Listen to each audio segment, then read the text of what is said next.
The movie begins with a middle-aged woman named Sandra who's the manager of a South Chickwich fast food business. On this Friday morning, she's grumpy and waiting for her workers to come. After a while, the employees arrive for work, and among them is a young girl named Rebecca and a guy named Kevin who tease each other in a friendly way. Sandra reminds her team to be at their best for the night, as a franchise quality control officer is expected as a surprise customer. She's also concerned about someone leaving the freezer open last night, which spoiled their food and caused a lot of money to go down the drain. Sandra then urges her team to follow the rules, not just by getting the order correct, but also in the right order. As the day starts, Sandra's team gets to work. At the counter, Becky chats with Marty, who's the shift supervisor. Becky shares her worries about Sandra suspecting her of leaving the freezer door open. Marty tries to calm her by revealing that Sandra thinks it was Kevin's doing. The conversation then turns to the guy Becky's dating. Suddenly, Sandra joins the conversation, telling them that her boyfriend, Van, may propose soon because he's already spoken to her father. Hearing this, Marty and Becky congratulate her. However, they soon start talking about the man who keeps sending Becky inappropriate pictures. Marty says they're both too old for that, but Sandra says she and Van know how to keep things exciting.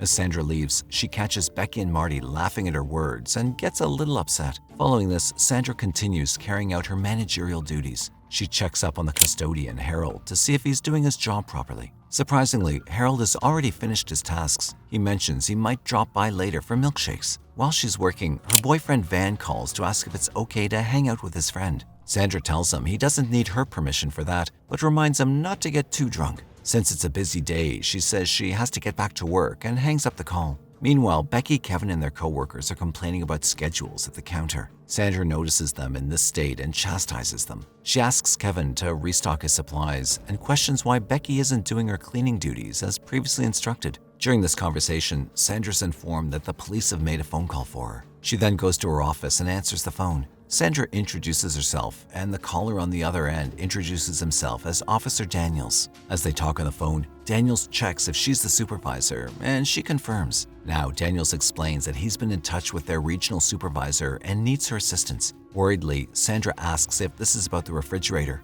but Daniels clarifies that it involves a theft incident. Apparently, a restaurant employee stole cash from a customer's bag. Daniels provides a quick description of the possible suspect, and when Sandra mentions Becky, he says Becky matches the description. Furthermore, Daniel adds that the regional managers requested Sandra's help in resolving the matter. After this, Sandra puts the phone on hold and approaches Becky, who's serving customers. She then asks Marty to temporarily replace Becky's shift, and Becky's taken to a storage facility. Once there, Sandra explains the call from Officer Daniels and the accusations against her. Becky strongly denies the accusation and claims that she's never committed theft. Moments later, Sandra gets back on the phone with Daniels, updating him on Becky's response. However, Daniels insists on speaking with Becky himself and reveals he's currently with the woman who alleges that Becky took her money. Sandra follows Daniels' instructions and checks Becky's pockets and even confiscates her phone, but she doesn't find anything suspicious. Then Sandra examines Becky's purse, cautioning her that any stolen items found would result in dismissal. After conducting the search and finding no evidence of theft, Sandra updates Daniels again, confirming Becky's innocence. However, Daniels informs Sandra that Becky will have to spend the night in a holding cell. He explains that to handle the situation, Sandra needs to carry out a strip search on Becky. But Sandra expresses her discomfort and hesitance in performing such a task. In response, Daniels reminds her that if she doesn't do this, there may be a lengthy trial, which might cause Becky to be arrested. After realizing that she could go to jail, Becky agrees to Sandra's strip search. She insists on having Marty there as a witness, and Daniels allows it. Becky hands her outerwear to Sandra, who carefully examines it but finds nothing. Daniels then requests that Becky remove her undergarments, as thieves sometimes hide things there. Sandra insists that Becky remove her underwear and checks it to ensure that there's no money in it. Marty's taken aback by what's going on and hands Becky an apron to cover herself up. After this, Daniels orders Sandra to collect all the clothes, put them in a bag, and place them in her car's front seat. Sandra's confused by this request, but Daniels explains that this will allow the police to investigate further without causing a scene at the restaurant. Next, Daniels informs Sandra that Becky's brother is suspected of being involved in illegal activities and their house is currently being searched. He suggests that Sandra can prevent Becky from going to jail. Complying with his request, Sandra collects Becky's stuff and takes the bag to her car, leaving it on the front seat as instructed. Now, Sandra returns to the restaurant to find unhappy customers and rushes to the kitchen to chastise the chef. Seeing the crowd growing, she asks Marty to handle it for a while and promises to join soon. Daniels informs her that he'll be there shortly and that they must secure Becky at the restaurant until then. Sandra has work to do, so she asks Kevin to keep an eye on Becky. She gives him a quick rundown of everything going on and leaves him there. Now, Kevin talks with Daniels, who orders him to remove the apron Becky's wearing to look for money. At this moment, we see Daniels, who's not a police officer and is speaking from home. Kevin is uncomfortable with this order, so he refuses to cooperate and walks away. Sandra, on the other hand, stops him and asks him what's wrong. Kevin expresses his discomfort with the situation, given his friendship with Becky, leaving Sandra with no option but to return to the storage room. She asks Daniels what happened, and he tells her that Kevin's unprofessional and rude. He further scolds Sandra for sharing confidential information about Becky's brother with Kevin. When Sandra explains she has a lot of work to do and can't keep watching Becky, he gives her the option of doing it herself or asking someone else to do it on her behalf. She then calls her boyfriend Van, and he arrives at the restaurant a little drunk. Sandra explains the scenario and tells him to keep a watch on Becky because she may try to escape. He begins his watch and then speaks to Daniels on the phone. Daniels asks Van some simple questions to determine how much Sandra truly told Van. He then directs Van to have Becky remove her apron and conduct a search. Naturally, Van hesitates to do so, claiming that he can't do this to the girl. So once again, Daniels tells him to hand the phone to Sandra. He convinces Sandra that if she doesn't comply, he'll imprison her and her brother. Becky, having no other choice, accepts to be searched, and Van thoroughly examines her. We then see Kevin telling Marty how horrible the situation is and how Sandra's boyfriend staying to keep an eye on her is very inappropriate. The two agree on this issue, yet they do nothing to put a stop to the conduct. Meanwhile, Daniels requests Van to inspect Becky's breasts and provide a detailed description of her physique, to which Van reluctantly complies. After this, Daniel instructs Van to have Becky bend over so he can see if she tucked the money in herself. He then tells her to do jumping jacks naked in front of Van, implying that Becky may be hiding contraband within her body. Outside, Kevin's growing increasingly skeptical about the situation, so he calls a friend and receives a text message informing him that Becky's brother is out of town. Just then, Sandra enters the storage room,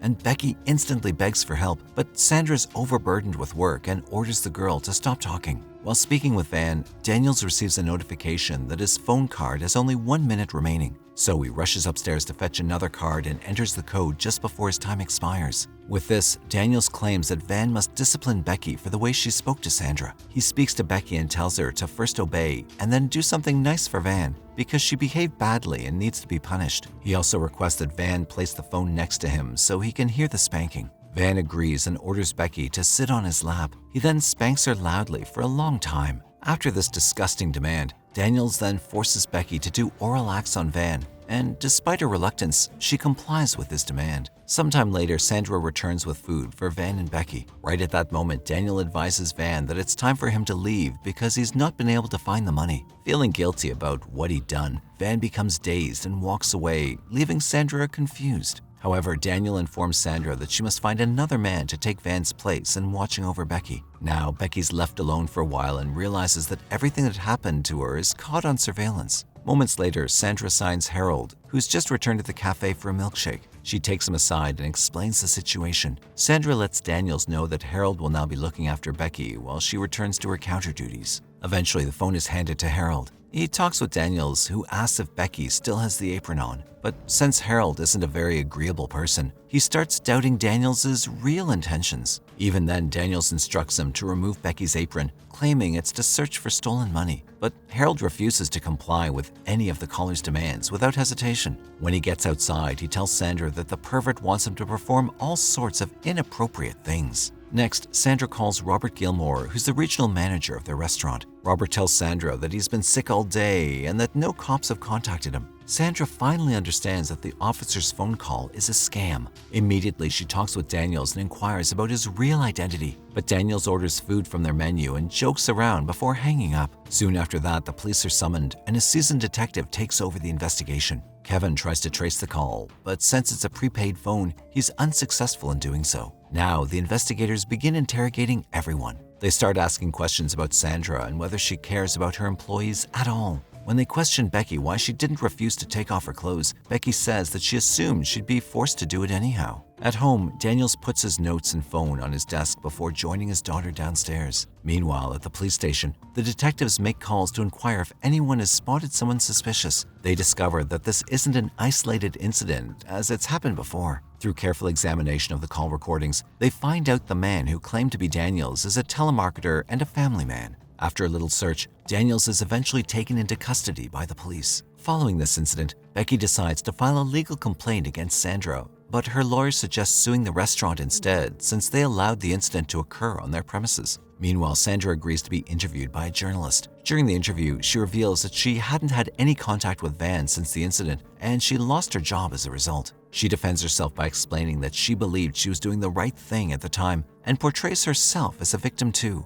As the movie comes to an end, it's revealed that this incident is based on true events that occurred in almost 30 states across the United States.